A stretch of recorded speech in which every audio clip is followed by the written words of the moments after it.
So, you want to know the secret to my color grading sauce? Yan, what editing software do you use? How did you create that halation effect? How is this so cinematic? How did you do that, Yan? How did you do this? How? Okay,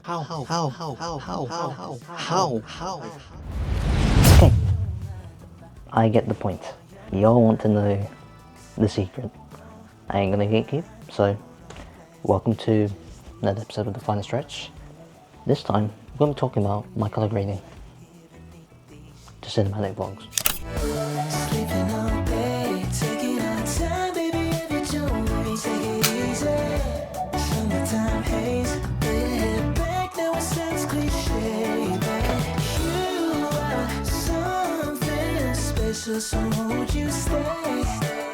Okay, so hi once again. It's been a while, but I'm gonna be busy today, so I've only got one question to ask myself, and that is, hey Ian, yo, what's up?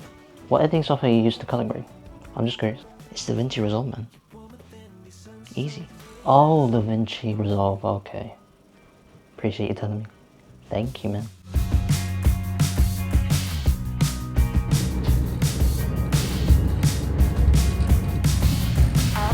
Contemplating all my time. My thoughts make me tired just Numero dos. Second thing I want to talk about is gear. If you want to see what kind of camera I use, it should be up there somewhere. But let's just go over some specs. Camera, DJI Pocket 3. Shooting in 4K, 24 FPS. So cringe. What format am I shooting in? Well, I'm shooting in DJI D-Log-M. run away into your escape. Run away, you're never too far to run. Well, what's the color grade? I'm gonna be real. It's Cineprint 35. You want to know the secret? There you go. I can barely hear, but your words speak much louder than all my fears. Sometimes I just wanna disappear. Alright, hopefully the lighting is fine, but numero tres. Let's actually talk about my color grading process while I'm cooking.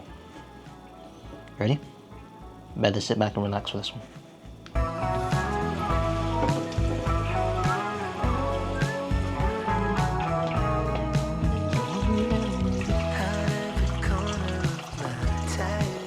Okay, so first of all, you already heard what editing software I'm using, and that is DaVinci Resolve.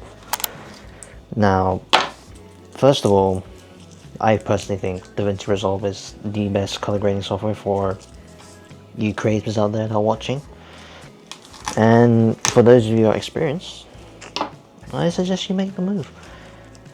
Anyhow, the second thing that I'd like to talk about is the film emulation itself.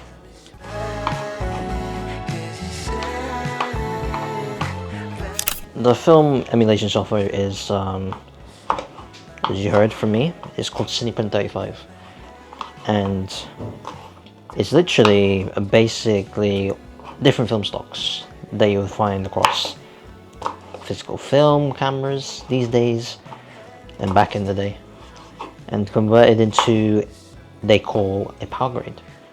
Now, DaVinci Resolve, a power grade, is made up of, for you computer science nerds out there, nodes.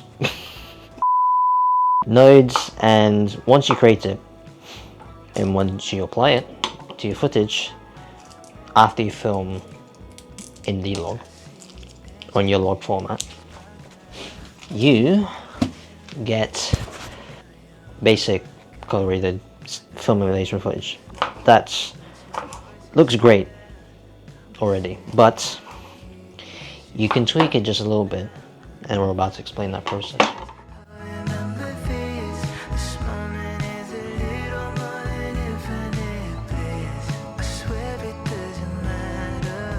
That process being the exposure and the white balance. Now with white balance, it's basically the temperature of your video. Whether you want it to be warm, cool, it's up there.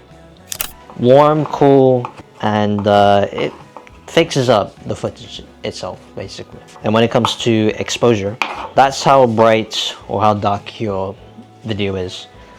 Now, personally, if your video is overexposed, like this. Alright, this is an example of an overexposed image. You cannot even see me. Bad example. You need to put this on. Much better. There we go. You probably won't want to include that in your editing footage. So, expose your footage properly. And then you have a decent looking video. Okay? Those are exposure and white balance. Let's move on to the next part of the process. I still have your faded Nike sweatshirt. So when you coming back home to the So after I do the exposure and white balance, basically it's time to move on to the contrast. Now this plays in with the shadows of your video. Do you want to make those shadows realistic or over exaggerate them a little bit? Well, for me, I try to make them as realistic as possible, and if not, I can just over exaggerate things if I want to in the shadows and the contrast, so it looks a little bit better than a usual Rec 709 color grade. After playing with the contrast though, it's time to move on to the creative aspect, primaries and their colors. mayhem, I know you're missing that. Oh, I've almost So, primary colors. Now, this is where you can add your unique aspect to your video. You can play around with the primary color wheels, the gain, the global, the gamma, etc., to create that unique look that you want it to be for your film. And then the final touch is making it that greenish, teal, orange look, because that's what I initially tried to achieve with the look, and you see it commonly in my videos if you've been following for quite a while. After that though, it's time to figure out the saturation. so when you coming back home to the city streetlights mayhem, I know Alright, desaturation of the clip. Now, honestly, you do not want to be oversaturating your footage, like not very nice to look at, honestly. You want to make your footage to look realistic, but if you want to make it cinematic at least, then majority of the time I keep the saturation as is, I don't touch it. But if I want to make it look more realistic to the eye, more calming, then I turn it down just a bit. 0.3, so 0.97 on the saturation is about right for me, personally. But you change it to however you want, but please, whenever you're saturating your footage, do not oversaturate, please. Do not oversaturate. Now, let's talk about some film stocks. And what you're watching right now is the default formulation, but you can change it to Fujifilm.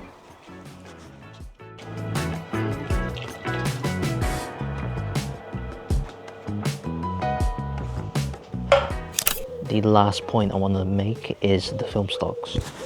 Now there's usually two. There's the default film stock, which you'll see on screen, and obviously the Fujifilm film stock.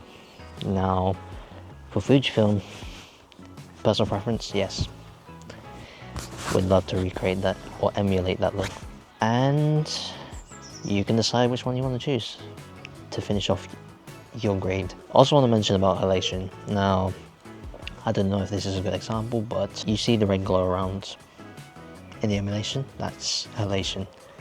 If that's what you want to know and answers that question as well. There you go. We gotta head somewhere. So if you made it to the end, appreciate you sticking by. And I'll see you probably at my last 3 weeks of university. Hey.